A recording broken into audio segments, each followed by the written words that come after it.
ও অনেকদিন পর একটা বড় দান মারছে আইফোন। মেয়েটা ঘুমছে, এই সুযোগে ওর গাড়ি থেকে সবকিছু চুরি করে এই টাকার বান্ডিলটা তুলতে পারবো। আরে না, আগে এই দামি জুতোটা নিই বইয়ের জন্য, বউ তবু খুশি হবে, জিজ্ঞেস করবে না যে কোথা থেকে এনেছে।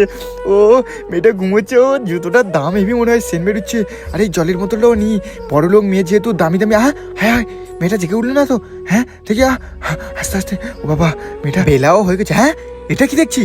ওই লোকটা গাড়ি থেকে এরকম জল টাকা পয়সা বার করে নিচ্ছে, মোবাইল নিচ্ছে। তাড়াতাড়ি বিষয়টা গিয়ে দেখতে হবে তো, একটু ভাবে লোকটা কিভাবে ধরা যায়। ওই এই তো 15 প্রো ম্যাক্স, আজকে চাই এবার পালাই। চোরটা এদিকেই আসছে। আজকের কার মুখ দেখেছে, ঘুম থেকে উঠেছে, অনেক দান মেরেছি। যা। এই দাঁড়া, কোথায় যাচ্ছিস?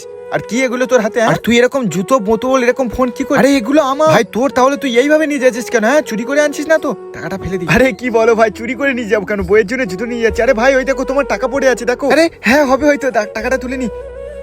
হ্যাঁ বুঝতে পারলো নাকি? আরে দাদা তোমাকে ধন্যবাদ, আমার এই টাকাটা পড়ে গেছে তুলে দেওয়ার জন্য, বলে দেওয়ার জন্য। থ্যাংক ইউ দাদা, আমি আসছি। চোর শালা। যাই গিয়ে টাকাটা ফেরত দিই। মেয়েটার মোবাইল টাকা পয়সা ঘুমাচ্ছে এরকম গাড়ি ধুয়ে।